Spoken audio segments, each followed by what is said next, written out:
ஓம் ஸ்ரீ குருப்பியோ நமக. நன்றாக குருவாழ்க, குருவே துணை.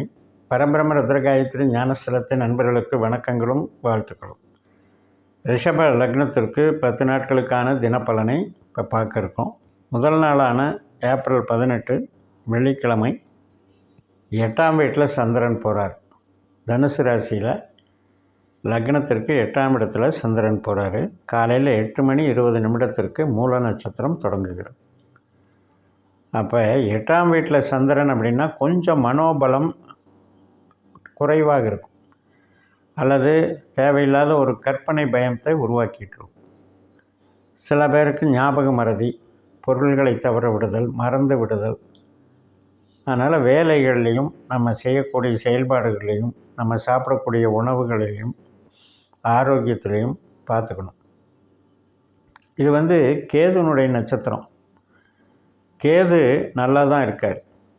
பூர்வ புண்ணிய ஸ்தானத்தில் 5ஆம் வீட்டில் நல்லா இருக்கார். அதனால் நமக்கு இன்றைக்கி எதிர்பார்த்த நல்ல பலன்கள், உறவுகளால் ஒரு மகிழ்ச்சி, நம்மளுடைய திட்டங்கள், செயல் திட்டங்களெல்லாம் வலிமையாக நடக்கக்கூடிய நல்ல நாள். ஏப்ரல் 19 சனிக்கிழமை காலையில் 10:20 பூராடம் நட்சத்திரம். சுக்கிரனுடைய நட்சத்திரம். நம்முடைய லக்னாதிபதி தான் சுக்கிரன். சுக்கிரன் குருவனுடைய நட்சத்திரத்தில் இருக்கார், லாபஸ்தானத்தில். அதே நேரத்தில் சுக்கிரனோட சனி, ராகு இவங்களும் சேர்ந்துருக்காங்க. அப்போ இந்த சேர்க்கை அப்படிங்கிறது இன்றைக்கி வேலை செய்யும். சனி என்பவர் நமக்கு அதே இடத்துல இருக்கிறனால, லாபஸ்தானத்திலே இருக்கிறனால பாதிப்பு குறைவு, நன்மைகள் அதிகம். நம்ம எதிர்பார்த்த சில நண்பர்கள், ஆதரவுகள், எதிர்பார்த்த பணவரவு, தொழில் பலம் எல்லாமே கிடைக்கும். அதனால் 11ஆம் இடம் என்பது வெற்றியையும் குறிக்கும். நினைத்த காரியம் நமக்கு கைகூடும். உறவுகள் சார்ந்து திருமண வகையில், குழந்தை பிறப்பு, இது போன்ற நிகழ்வுகளுக்கான முயற்சிகளும் இன்றைக்கி எடுக்கலாம். ஏப்ரல் 20ஆம் தேதி ஞாயிற்றுக்கிழமை நமக்கு பூராட நட்சத்திரம் முடிஞ்சு உத்திராட நட்சத்திரம் தொடங்குகிறது. காலையில் நண்பகல் 11:47 சூரியனுடைய நட்சத்திரம். சூரியன் நமக்கு விரயஸ்தானத்தில் இருக்கார், 12ஆம் வீட்டில் இருக்கார். 5ஆம் வீட்டில் இருக்கிற கேதுவை அடையாளம் காட்டுறார், அஸ்வினியில் இருக்கார். அதனால் இன்றைக்கி பெரிய பாதிப்பு இருக்காது. எதிர்பாராத உறவுகளால் நன்மைகள் நடக்கும். எதிர்பாராத சின்ன சின்ன சுப செலவுகள், குழந்தைகள் சம்மந்தப்பட்ட நிகழ்வுகள் குதூகலமாக இருக்கிறது. திருமணம் சம்மந்தப்பட்ட வரன் பார்க்குறது, இது மாதிரி விஷயங்களுக்கு நல்லாயிருக்கும். பிரயாணம் போகிறது, வெளிநாடு வேலை அல்லது வெளியூர் பிரயாணம் அப்படிங்கிறதுக்கும் இன்றைக்கி சாதகமாக இருக்குது.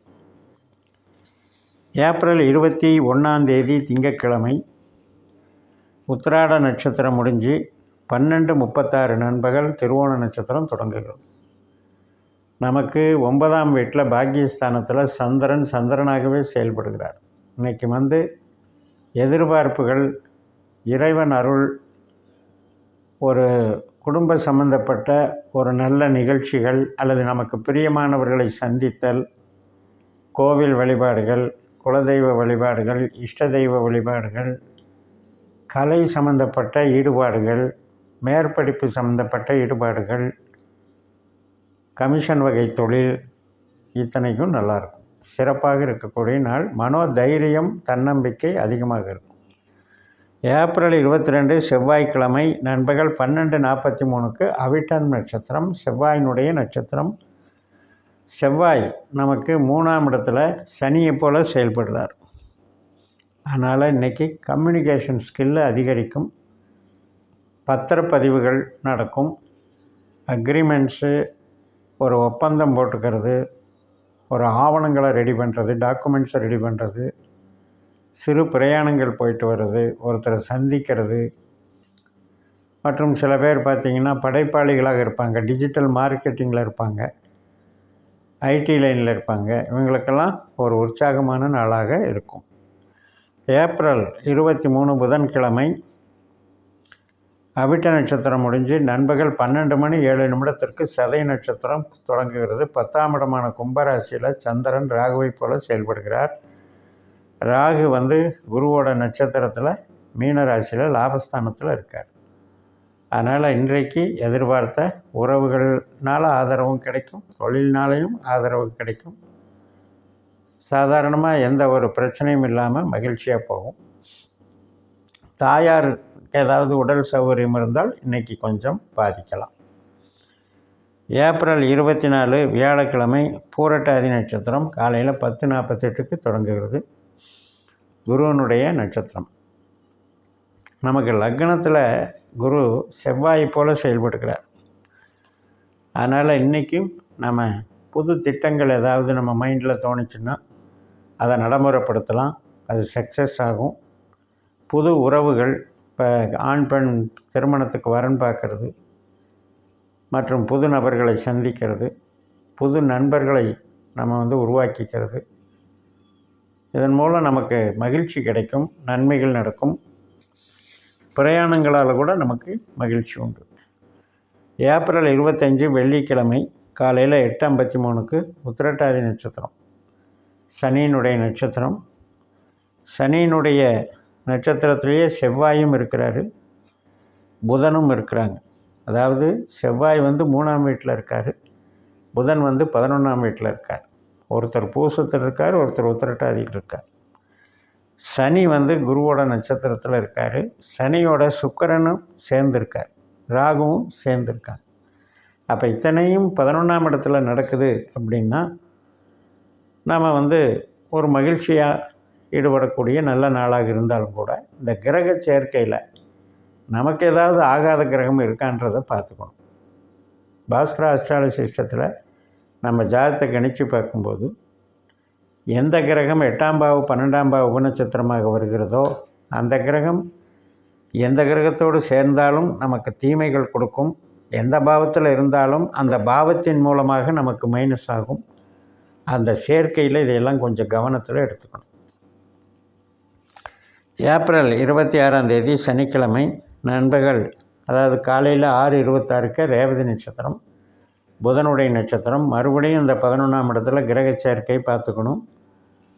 நல்லா இருக்கிறவங்க, இந்த கிரகங்களெல்லாம் நமக்கு நல்லா இருக்குது, நமக்கு 8-12 தொடர்பு இல்லாமல் இருக்குங்கிறவங்க ரொம்ப மகிழ்ச்சியாக இருப்பீங்க.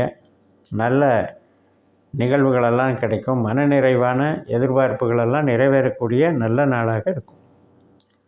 ஏப்ரல் மாதம் 27ஆம் தேதி ஞாயிற்றுக்கிழமை அஸ்வினி நட்சத்திரம். எர்லி மார்னிங்கே அஸ்வினி தொடங்கிடுது. அதாவது 4:38 தொடங்கிடுது. கேதுனுடைய நட்சத்திரம். நமக்கு 5ஆம் வீட்டில் கேது இருக்கார். அவர் சூரியனுடைய நட்சத்திரத்தில் இருக்கார். அதனால் இன்றைக்கி நமக்கு ஒரு நல்ல ஒரு சந்தோஷமான நிகழ்வுகளை அட்டன் பண்ணுற ஒரு பாக்கியம் கிடைக்கும். அதே போல் பிரயாணங்களால் மகிழ்ச்சி, உறவுகளால் மகிழ்ச்சி, குழந்தைகளால் மகிழ்ச்சி. இது மாதிரி மூளை உழைப்பு சார்ந்த தொழில், கமிஷன் வகை, புது வகையான லாபங்கள் இதெல்லாம் நமக்கு உருவாகும். முதல்ல ஆரம்பித்த நாள் மூல நட்சத்திரம். அதுக்கப்புறம் இப்போ முடிக்கிற நாள் 10ஆவது நாள் அஸ்வினி நட்சத்திரம். இதைத்தான் நம்ம 1, 5, 9ன்னு சொல்கிறோம். இப்போ முதல்ல ஆரம்பித்த ராசி நமக்கு தனுசு ராசி. 8ஆம் இடத்துல ஆரம்பித்து 12ஆம் இடத்துல சந்திரன் முடிச்சிட்டார். அதனால் 8ஆம் இடத்துலையும் 12ஆம் இடத்துலையும் சந்திரன் போகும்போது சின்ன சின்ன ஞாபக மறதிகளோ உடம்புக்கு அசௌகரியங்களோ ஏற்படலாங்கிறத மனசில் வச்சுக்கணும். யாருக்கெல்லாம் சந்திரன் தங்களுடைய ஜாதகத்தில் 8ஆம் பாவ உபநட்சத்திரமாக இருக்கோ அவங்க எப்போவுமே சந்திரனை இயக்கக்கூடாது. ரோகிணி, அஸ்தம், திருவோணம் அவங்களுக்கு ரொம்ப ப்ராப்ளம் பண்ணும். அதெல்லாம் நீங்கள் இந்த முறையில் ஜாதகத்தை கணிக்கும்போது உங்களுக்கு நன்றாக தெளிவாக விளங்கும் என்று சொல்லி நிறைவு செய்கிறேன். இந்த சேனலை சப்ஸ்கிரைப் பண்ணி ஷேர் பண்ணுங்கள். உங்கள் தனிப்பட்ட ஜாதக பலாபலன்களை என்னுடைய வாட்ஸ்அப் நம்பரில் தொடர்பு கொண்டு பலன் பெறுங்கள். உங்களிடமிருந்து விடைபெறுகிறேன். உங்கள் JMS. நன்றி, வணக்கம்.